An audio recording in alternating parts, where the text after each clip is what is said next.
Well, good evening and welcome to the MIT Enterprise Forum. I'm Carol Corporalis, Chapter Chair, and this evening we wanted to have a little fun with the usual pitch fest. And so just like dating, investing is all about the relationship, right? The investor has to feel comfortable with the management team that they are investing in.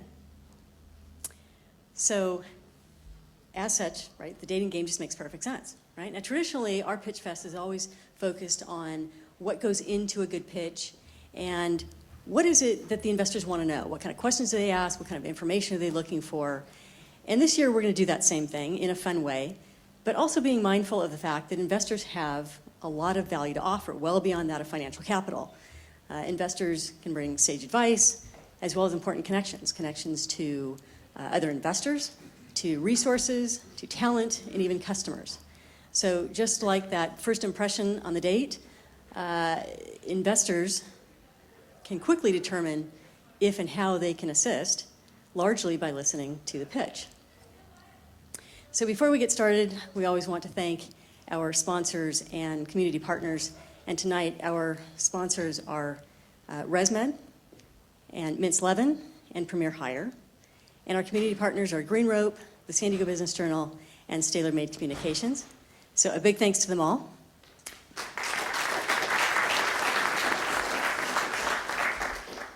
All right, tonight's moderator, we are thrilled to have Bill Parker joining us back. He joined us last year for the Tech Fiesta and did a great job, so we're thrilled to have him back. If you don't know Bill, Bill is a very seasoned executive. He has worked for numerous Fortune 100 companies, such as Gateway, Kmart, Banana Republic, Old Navy, and named one of the Power 30 most influential people in discount retailing by Discount Store News. Over the currently, he's that's code for schmata business.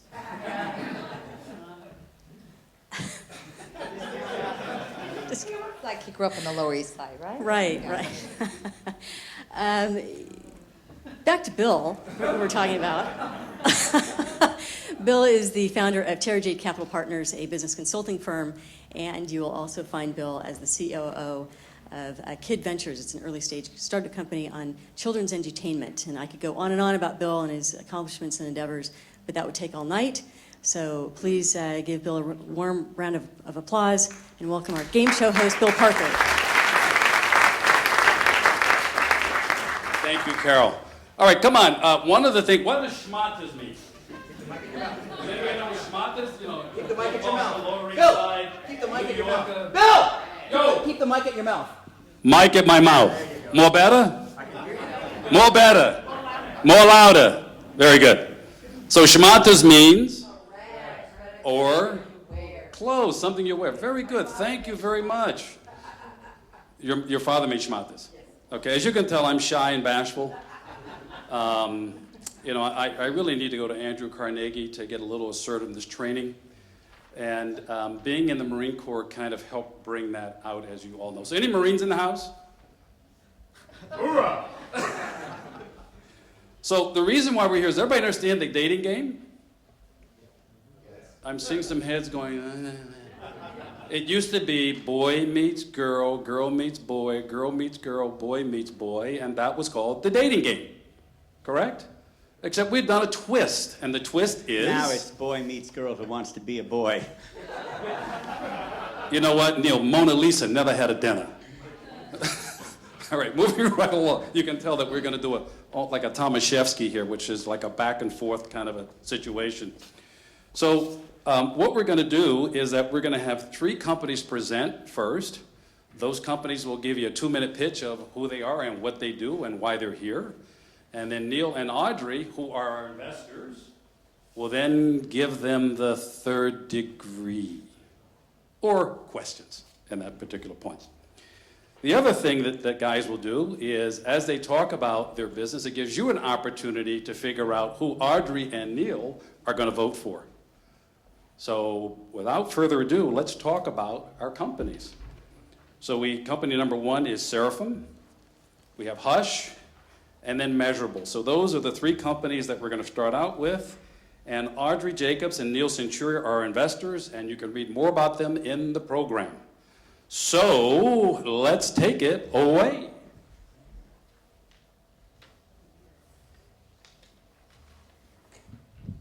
All right. Pitch number one. How's it going, everybody? Good? Good. All right. So our product, Seraph, is the most advanced consumer camera ever developed. It's not like tons of megapixels. It's not like it's got a really great lens. Our camera flies and it follows you around. So while you're doing your vacation in the Grand Canyon, you're going down to Tijuana for a fun weekend, or you're going snowboarding, surfing, mountain biking, anything you want to do. It follows you around and it can dodge obstacles. So you want to go whitewater rafting, it's waterproof. You want to go mountain biking, it'll dodge the trees. And if you want to go for a nice long hike, it flies for 45 minutes. We are a team of engineers based downtown out of a nice nonprofit called Fab Lab. And we are raising $200,000 to finish development and launch our Kickstarter. Thanks. Well done. Company number two. Hey there, investors. I'm Hush, and I am a company that makes smart earplugs. We're in the business of solving the problem that people have noise bothering their sleep. So it could be a snoring spouse, it could be loud neighbors, it could be just even going on travel and being in loud, noisy hotels. And how we solve that is we have an earplug that's smart by connecting to your phone. It can play soothing sounds like white noise and ocean waves to help drown out additional sound in addition to the earplug. And at the same time, because you still need to hear notifications like your alarm clock or an emergency phone call, that Bluetooth connectivity to your phone lets you hear the notifications and alerts that you need. So the essence of the product really is block out the world and hear what you need. So, investors, why you should choose us is because we'll give you the best night of your life.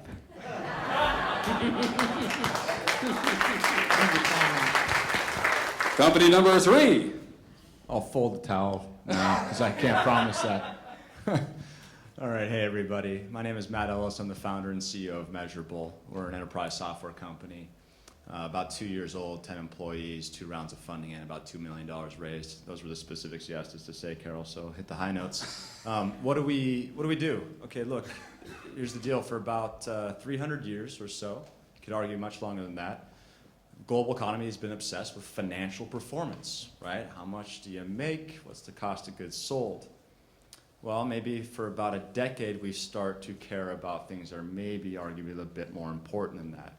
What are your environmental and social impacts? Okay, our company measures these, hence the name, right? So we collect data on large entities, energy, carbon, water, waste, as well as employee engagement, community impacts. We package this data up and we share it with the world, creating global transparency around non-financial performance, AKA sustainability. So the reason that this is important, and I hope the investors vote for us, is that well, I think it's self-evident.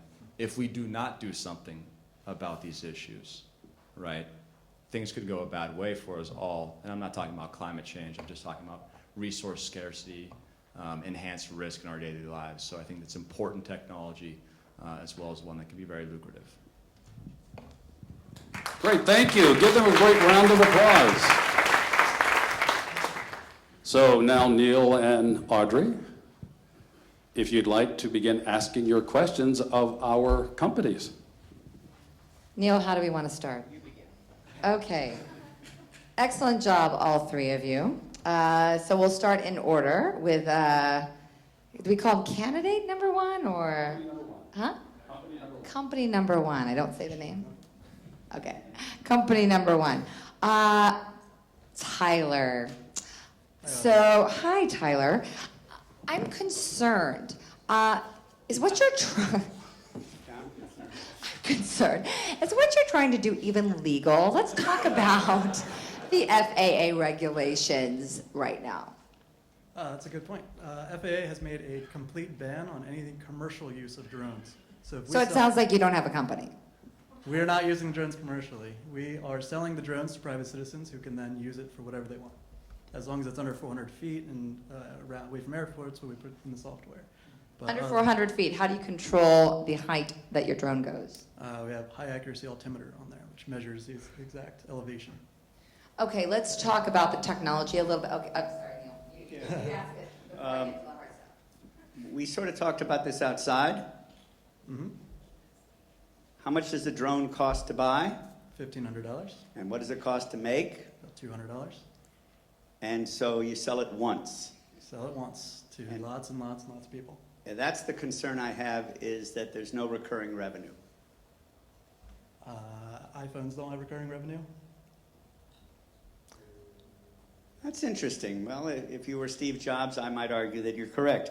One quick question, and then I'll give it back to Ms. Jacobs. You're asking for $200,000. I'm going to give you $200,000. What do I get? Start with convertible debt. Okay, I won't do convertible debt. Price the round. Price the round at, let's see, 5% post-money. 5%? That's not the right answer. Let's do it again. I'm going to give you $200,000. Price the round. How about we have lunch and we'll talk about it more? All right, next question, please. Oy vey. Okay, tell me about, you don't get chips at lunch. All right, let's talk about your technology. Are you developing your own software or like, oh God, okay, fine. But just, are you using open source technology? Not entirely. We have tons of software that we've built ourselves. And again, like I said, what you're trying to do doesn't exist. Is there IP on this? Absolutely. We're finishing 3 provisional patents right now, and we have plenty of trade secrets. Plenty of trade secrets. I like secrets. Okay, Secrets that's good. are the like. All right, so Hush. You want to start with Hush? Because he's promising us the best night of our lives, Neil. Yeah. Who needs him?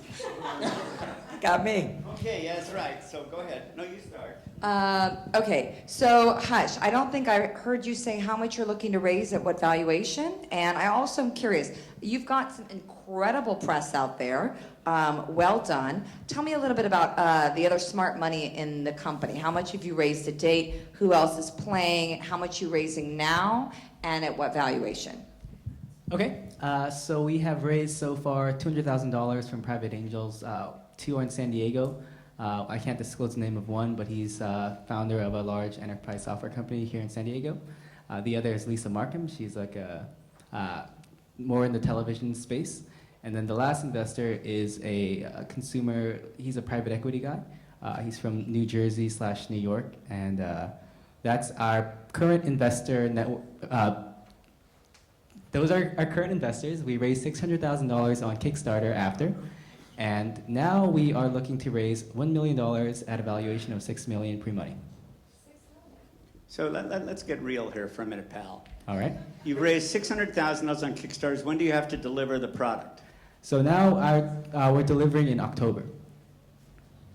Have you read the articles about companies that take money on Kickstarter and don't deliver? Yes. And your thoughts are? That is something that we definitely will not be doing.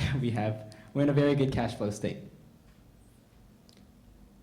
Wait a minute. You can't possibly have cash flow if you haven't delivered the product. Kickstarter, you get the money even before you give them the product, so we have cash. Wait.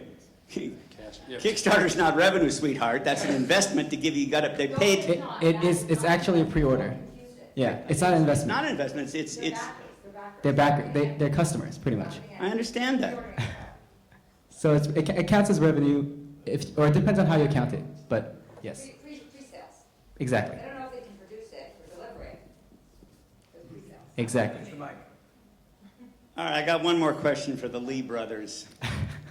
Do you want to be rich or do you want to be king? You asked us this before, Right, Neil. and you got it wrong 3 times in a row. I'm going to give you another chance in front of everybody. I think there's a balance of both, Neil. I can't give you a straight answer. It's I'm sorry. unbelievable. He's gotten this wrong every time I've asked him. All right, one more question then for Daniel. Daniel, you're charming, you're sweet, you've got some excitement about your company, but sweetheart, you're a first-time entrepreneur. Tell me about the board that you have recruited that understands how to take a consumer product to market. Have you talked to Bill? I have not talked to Bill, but I do have a very strong advisor network. One guy named Prashant Kantak, he founded Qualcomm Ventures, and he meets with us. I just came out of a meeting with him for like 3 to 5 hours every week, and he's constantly in the heat of things. So there is an experienced person overwatching us. That's it? And we have others, but he's our most active advisor. In the consumer space, someone who's actually sold a lot of stuff to a lot of people. He has, but so I work with my manufacturers, and some of the engineers I work with have sold, like they build product for LG, SK Telecom, all these big consumer electronic companies, and there's a lot of wealth of knowledge that I pull from that. Last question is competition. What else is on the market besides just the lame earplugs that are foam that I stick in my ear that always fall out? Yeah, so there's those. There's sound machines that you put inside of the bed. That's what we're doing, is we combine the two of earplugs and those sound machines. But there's also these devices called sleep phones, which are pretty much like a headband that you wear for running, that you can also wear to sleep because they have flat speakers inside them and they play soothing sounds. So that's our other competition. Other than that, it's a pretty empty space. One last question. I have an amazing Rolodex. I'll give you one phone call. Who do you want to meet? Woo! Intro me to Elon Musk. Okay. I guess Great I should job. ask why. You want a discount on a car? Possibly. Or a battery. And by the way, company number 2, New Jersey, is a separate state. Yeah, I know, but Us New Yorkers take umbrage at anything west of the Hudson. I think we should knock him just for that. Yeah, right? I apologize. But what did you go? He went to UCSD? Measurable. Okay, measurable.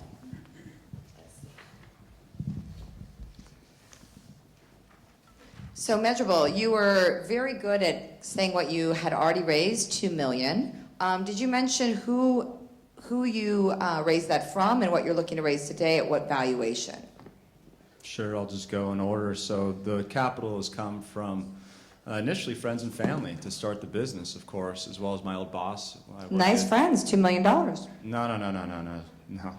My family is not that wealthy, unfortunately. That was about $200,000. The rest of the funding has come from professional angels, including, I'll just name a few of the guys that are involved. A gentleman named Bill Buttinger, an industrialist and been through a couple IPOs himself. Ray Werda, chairman of the board of CBRE, the world's largest real estate services company. Crosscut Ventures, a professional venture firm out of Los Angeles, as well as a number of other successful serial entrepreneurs and investors. I'll accept that. How do you make money? We sell subscriptions to the software, primarily. Okay, I'll play. What does it cost me to have a subscription to the software? Remember that our software is enterprise software, so we sell to multi-billion-dollar corporations primarily.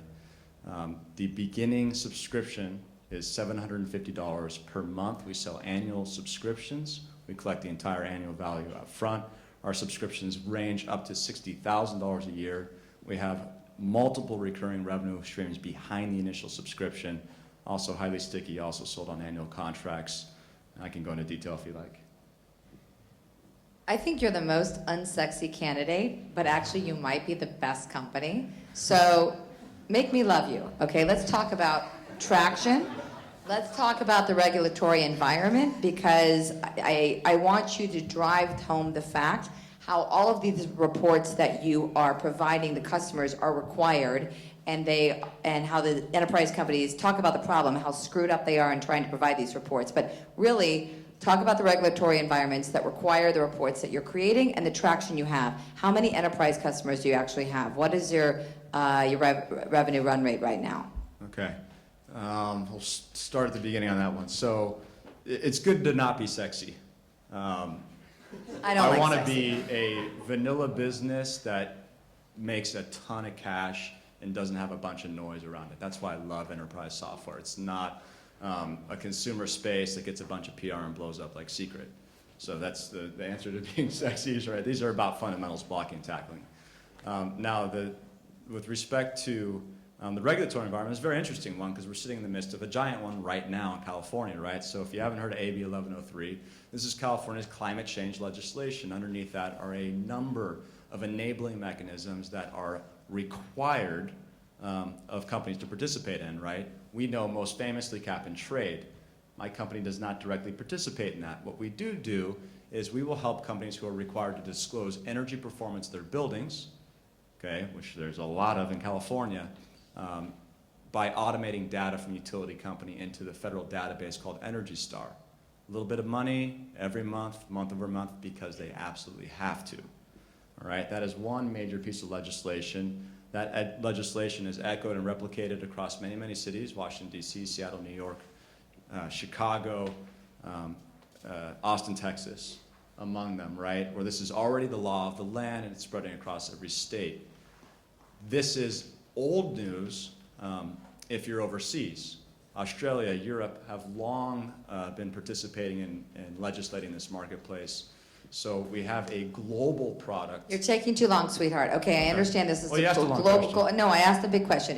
There's a global market. Traction. Tell us, do you have customers? Do you have revenue? We do. We have about $500,000 in annually recurring revenue that we generated in the last 3 months. We have about 20 enterprise customers, about 200 users. We have 1 billion square feet in commercial real estate in the app already. We did that in 1 year, which makes us the fastest growing software application ever in the history of the real estate market space.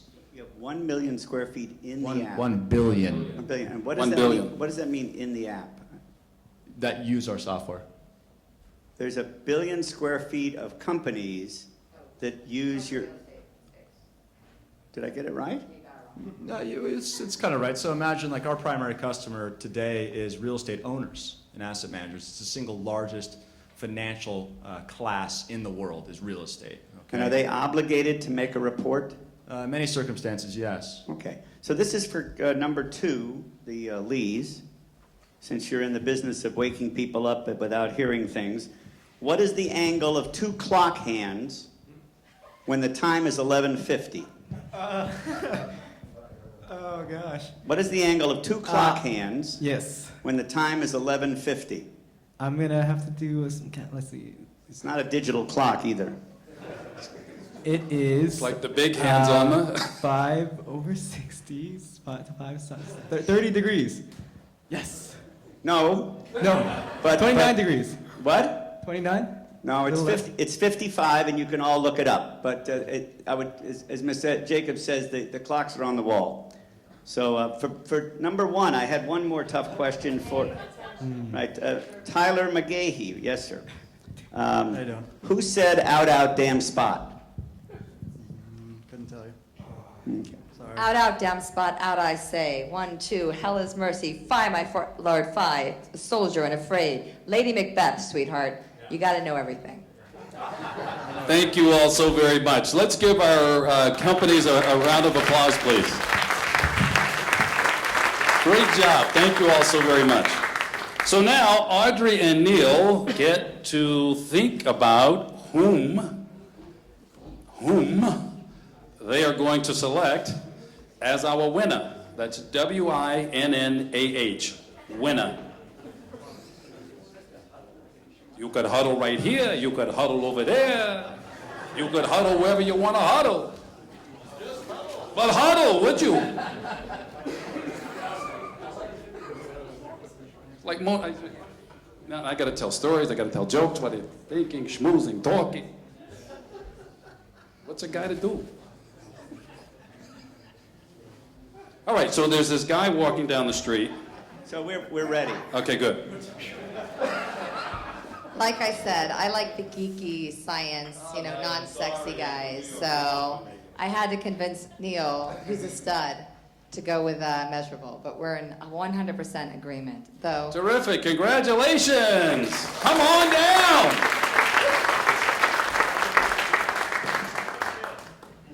Great job, absolutely. You can shake the hands of the judges. He's hot.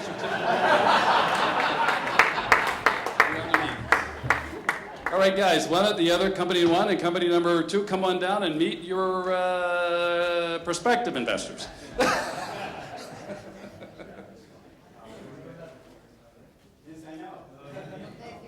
Good job. Absolutely. Yeah. Hey, with a check that size, you could get out of the parking lot.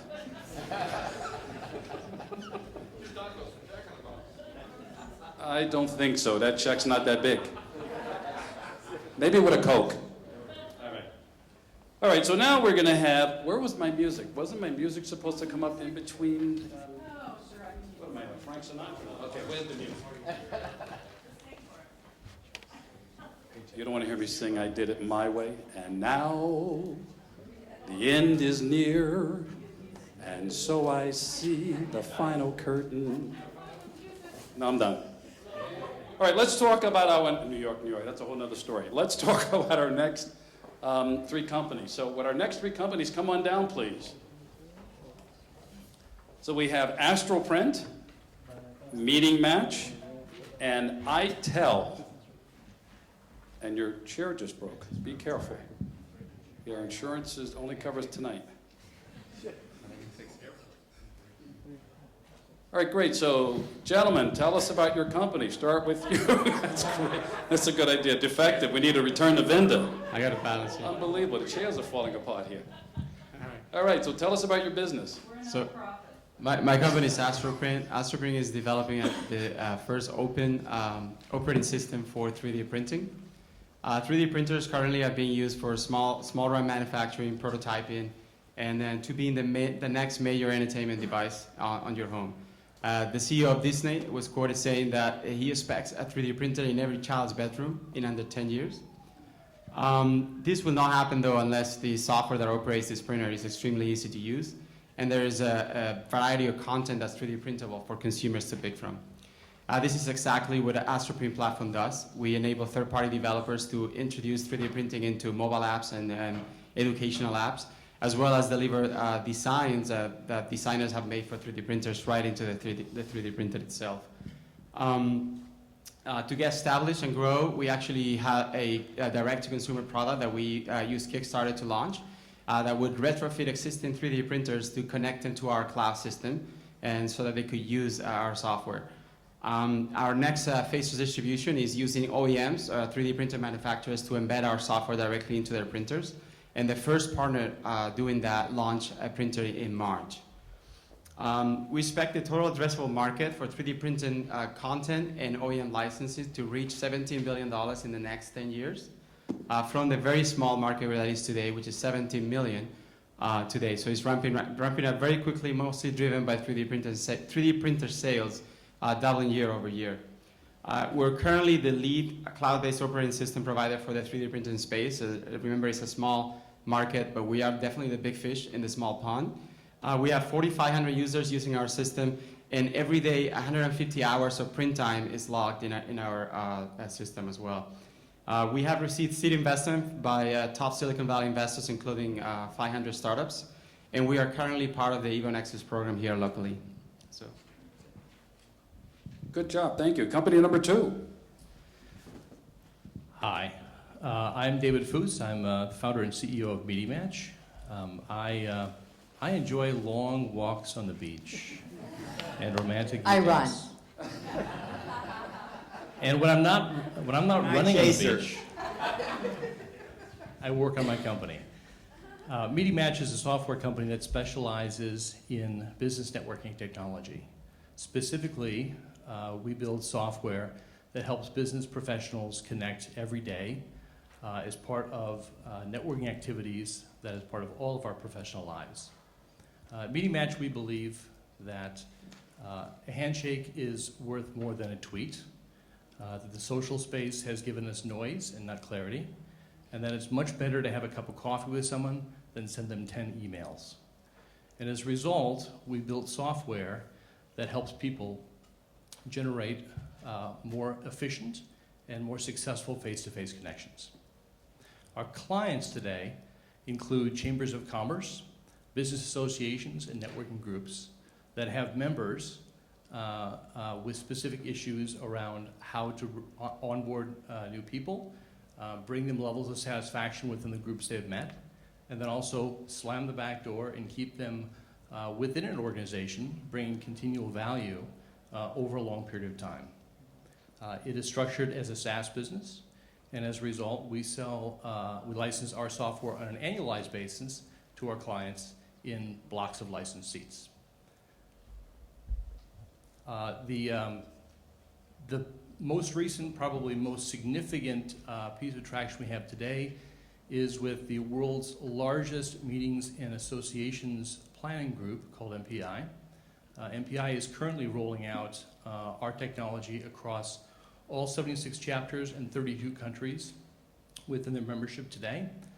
This single scale partner alone represents about $100 million of business for us in the next 2 years. Great, thank you very much. Company number 3. My name's Ron Richard. I'm the CEO of ITEL Companies. We're a video service that we focus and provide a way to host secure video for physicians to do online consults with their patients. We've raised so far $1.2 million, basically family and friends. The company's been around for 2 years. We own our own software, the coding and everything's been done in-house. We've done beta testing so far on 300 patients with 5 physicians. And thus far, we've shown significant improvements in outcome with the patients and the physicians in terms of reducing cancellations, continuity of care, and a number of other issues that we're going to be publishing in a white paper probably in the next 6 months. We're looking to raise $3 million. That money will be used for sales and marketing and deployment throughout the United States. Our focus again is on small tier 1, tier 2 practices, psychiatric, treatment of sleep apnea, and pediatrics. Thank you. Come on, let's give our companies a round of applause, please. Come on, let's get excited. All right, so now the the questioning period now begins. So Audrey and Neil, take it away. Yeah, I'd like to ask company number 3, you want to raise $3 million? I'm willing to give you $3 million. What do I get?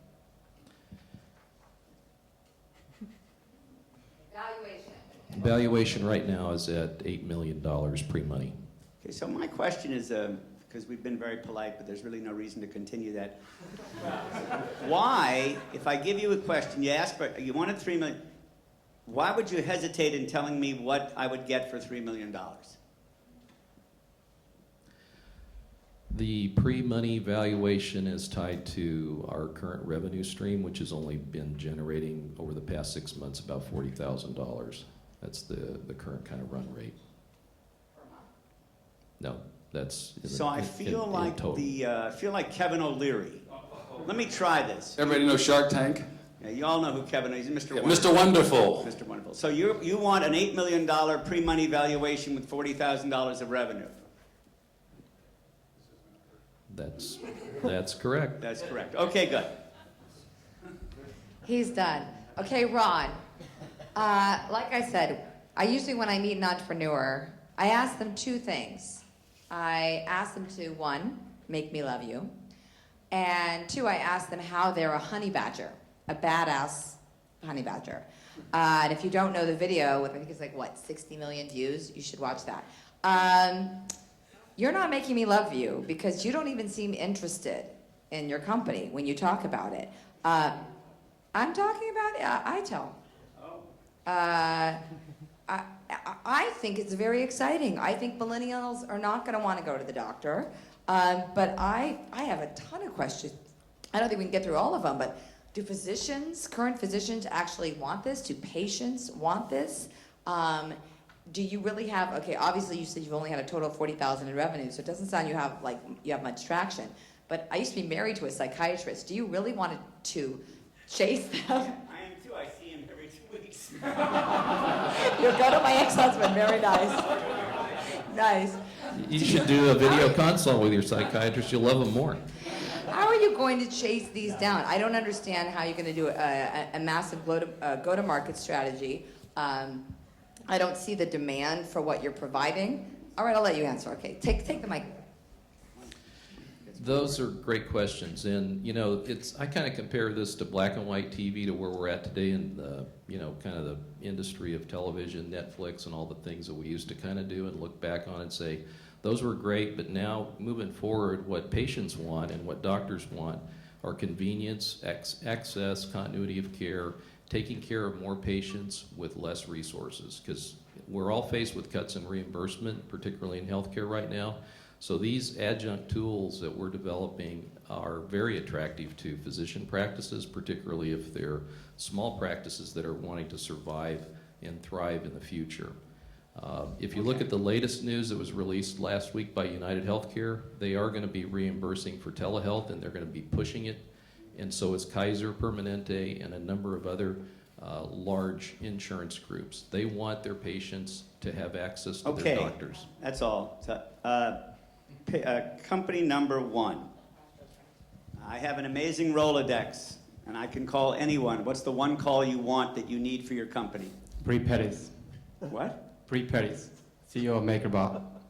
Oh, I didn't know his name is what? Bree Pettis. Thank you. Okay. Why would he talk to you? Because we talked about this outside, that I would have been excited about your company maybe a year ago, but now all of the major players in the space in 3D printing, i.e. MakerBot, are developing their own software, which makes what you're doing obsolete. How would you be relevant to MakerBot? I wouldn't be relevant to MakerBot. I would like to talk to Bree. He's no longer the CEO. Okay, who would You're hiring a new CEO for the company. I am not yet, but I'd like to talk to him. He's done a lot. So have you told him yet, or is this like a public announcement? We have had one email conversation. So let's go to meeting match. You don't want. AstroPrint, so we're raising on a convertible note. It's currently raising, we don't have a valuation, we do have a cap, it's $5 million. Okay, that's not a good answer. Let's try again. I'm willing to give you $500,000. What do I get? You will get, we're raising on a note with a $5 million No, I won't cap. do a note. What would you give me on a priced round? We're not raising a price round. Okay, so let me tell the rest of the world. The convertible note business is a sucker bet for the investor. I won't do it, and I actually write checks. So this game that everybody else has, which is, trust me, you get a convertible note, most of the guys that I do business with, we won't do that. Okay, so the valuation would be $5 million. That's the cap. That's as much as I can say right now. I would want a discount. Okay, moving on to We do meeting have a match. discount on the note. I think the whole point is, what part of your business are you willing to give up for X dollars? If you're not willing to give up a piece of the business, then say so. Meeting match, my friend. Yes, my dear. Okay. Let's go to step A and step C. Step A is, I want to know more about you. I want to know, I really don't like your business, but if I like you, and I believe in you, and the potential you have to drive a company to success and to pivot 20 times, which you'll have to do in your business, tell me about you, and then let's go right to the end zone, okay? Who would buy you? Who are the targets for an exit? What's your exit strategy? Who would acquire you? And tell me about other recent exits in the space. These are fantastic. Audrey, thank you for setting me up for some easy answers here. So I've spent my entire career within the startup space, both in fabless semiconductors and also in software. In all these cases, I have been a single-digit employee, if not in the executive team of companies that have exited successfully. So I've had the pleasure of being part of winning teams. I like repeating that, and it means I pull people in to do that with me. All right, I don't believe in rebuilding and reinventing the wheel. So much of what we're doing today in Meeting Match is pulling in people who have been successful in this space with these types of companies and executing against that. All right, I love to kick ass, so Honey Bear, go. Honey Badger, sweetheart. I was speaking. Most fearless animal in the animal kingdom. I was speaking of you, Audrey. Oh, David. So. Wait. Let's go back to Esther. Yes, Esther. So, number 1, you won the lottery. The amount is $50,000. What would you do? With $50,000, I will hire another engineer. Okay, you won the lottery and the amount is $5 million. What would you do? I'll hire 3 engineers and 1 BD person. It's a very expensive set of engineers, but... Keep going. No, you're doing fine. Okay. Well, this one's really hard. I'll tell you what, I'll give this question. I worked on this one. This is a question for all 3 of you. Because I don't, it took me a while to figure it out, but everybody, you're all skilled and here we go. Ready? It's for the entire audience. This is kind of, it interested me. You have an infinite supply of water. and you have 2 containers. You guys are all smart. One of the containers is 3 liters, and one of the containers is 5 liters. How would you measure 4 liters? Do, do, do, do, do, do, do. You guys are all smart. Go ahead. You got the guy in the back. Look at the 2 containers and split the difference. Do what? Look at the 2 containers and split the difference. Back. You fill up the 5 container and you pour it into the 3. That means there's 1 left in the 5. And you fill up the 3 and pour it into the 5 and you get 4 liters. He's correct. All right, let's give that man a round of applause. Now, my question is, do you have a startup that I could write a check to? All right, more questions? We got a lot of questions. Very good. We got one more question. Let's review the. So ITEL, I understood. Meeting Match, you said the market was 100 million, right? No, that is one of our first scale partners. Is in the next few years $100 million of business for us. The market that we're going after in and of itself is about $20 billion in the technology which goes into meeting places and events. Okay, David, you told me you weren't going into the event market. I told you that this market is completely oversaturated, and one of the worst deals I invested in was in this space. And I completely agree.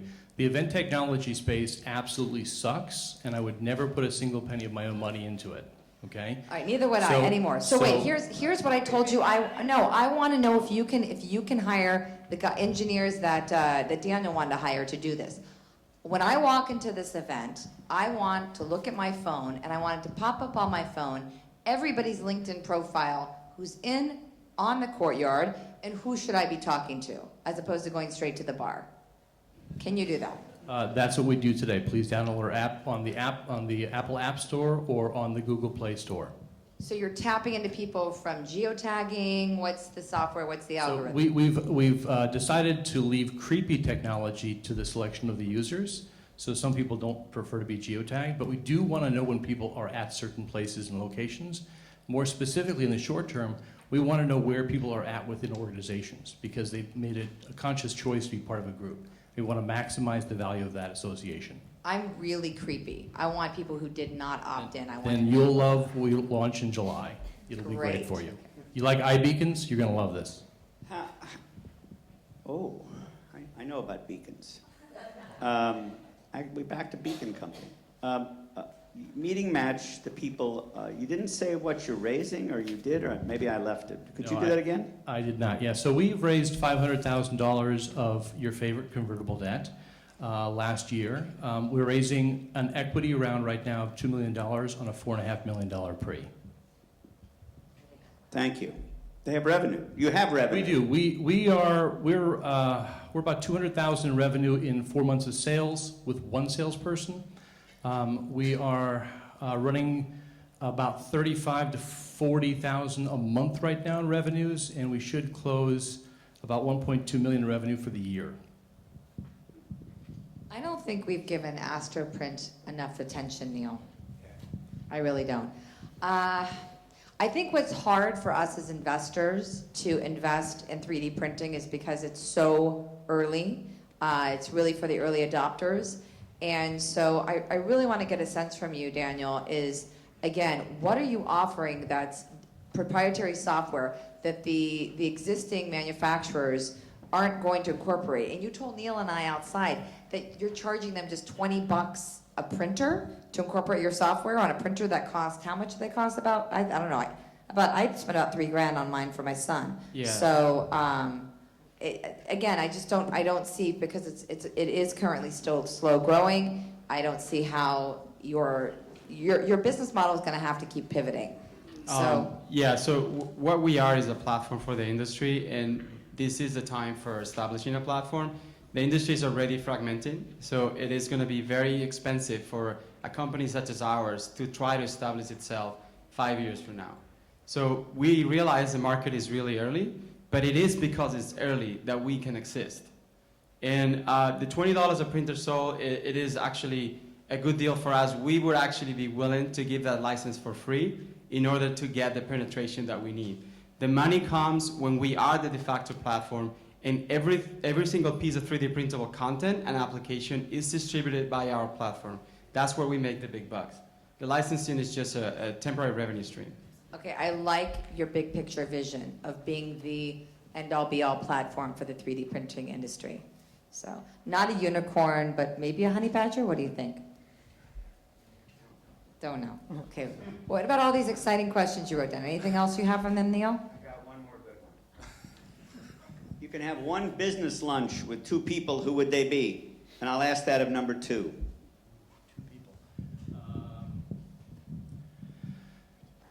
Okay, one business lunch, 2 people.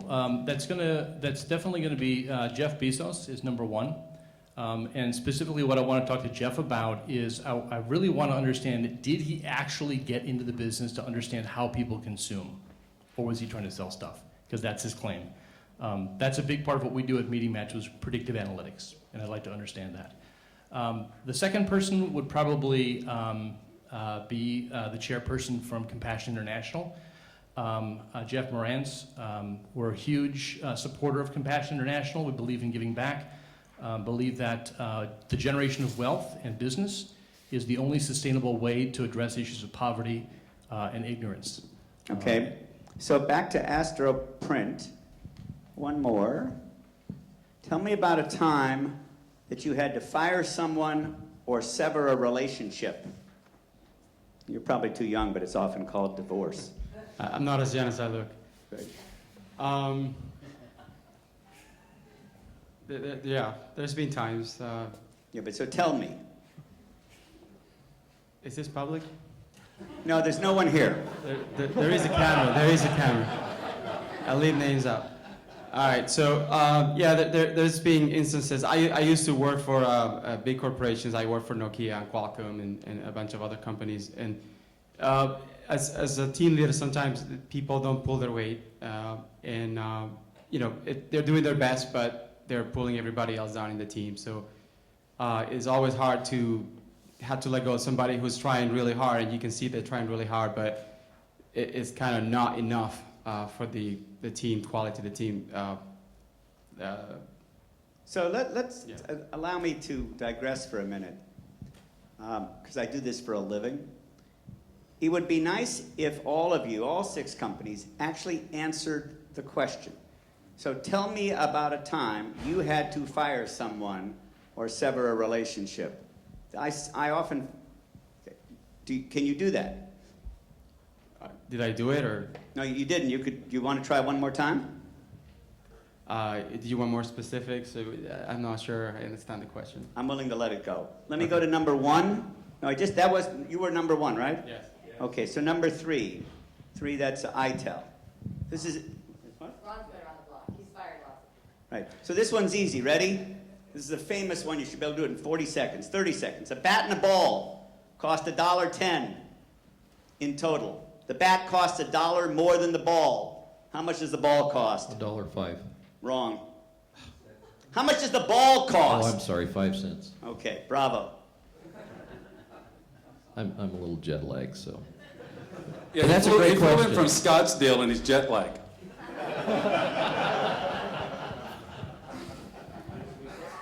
I think it's time to pick.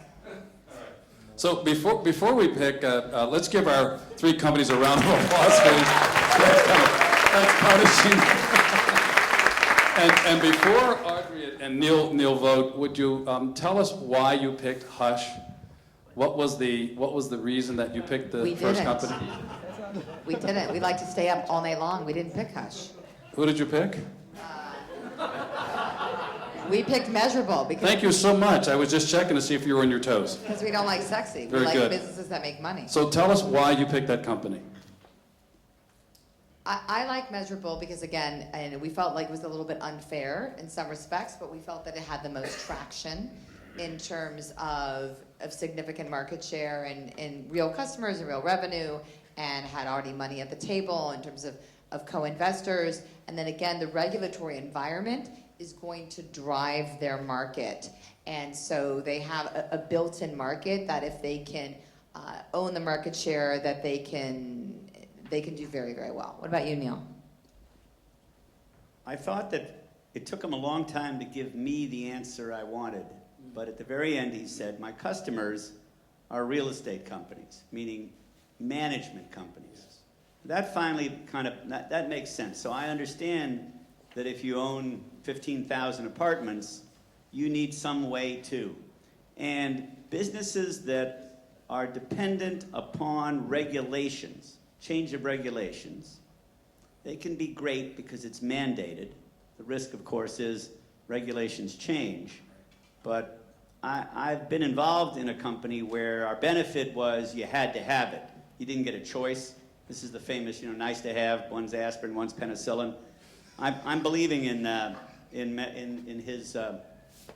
who his customers are. Great, thank you both for that response. All right, so now would you pick the winner of this particular group? So you want to huddle again?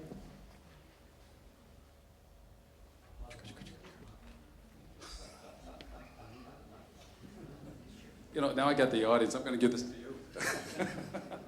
It's called a participative audience.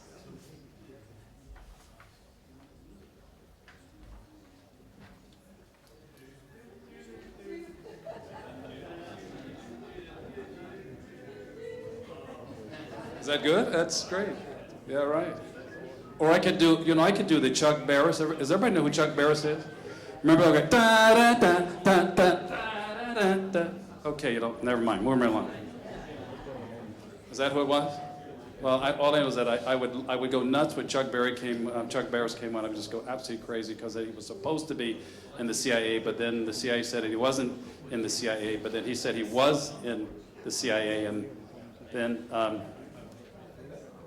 Okay, this is getting old really quickly, isn't it? Roger, anything you want to talk about while we're here? All right. Okay, so we're willing to give you an answer. Welcome, and thank you so much. Yes. So we're going to pick Astro Print. Oh. And we're going to tell you why. That's a surprise. So I think that his business model, the $20 in a $3,000 printer, I don't think it's right. But the answer he gave, which is I'm willing to give up everything at the beginning to try to become the de facto platform, to try to. I'm not so sure that he can, but that's rational and that's strategic. I'll give up today's dollars for owning a lot of tomorrow's dollars. I like that. And that's why we picked him. The reason we did not pick Meeting Match, beside the fact that Audrey hates this whole space, is it makes no sense to have an $8 million pre-money at $40,000 of revenue. You're mixing. Who'd I mix? ITEL is the one with the student. Okay, good. So we picked we wouldn't have picked ITEL. By the way, the problem of physician video, I'd have to ask him who the customer is. Because I will tell you that I know about selling to doctors. Doctors don't buy things. So it has to be a very clear who's going to pay. I mean, I understand, as everyone does, telemedicine. So it will come. But the trick is who's going to pay for it. Not the reimbursable. Who's going to pay initially for it, I think, is the issue for ITEL that we thought. And in the case of, that's it. Great, thank you very much. Let's give our investors a round, please. Thank you. So Daniel, do you want to come on down and meet your investors? Let's give Daniel a round of applause, guys. Thank you, great job. The little octopus you made? I need a copy. And that's for you. Ask him if he can print One money place. yet. All right, would you all, the company number 2 and 3, come down and meet let's give them a round. Thank you.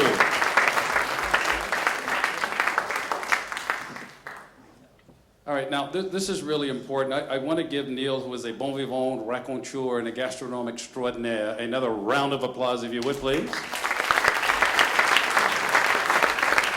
And Audrey for her prescient, intellectual, deep-thinking questions. All right, now I'm going to turn the program back over to Carol, and away we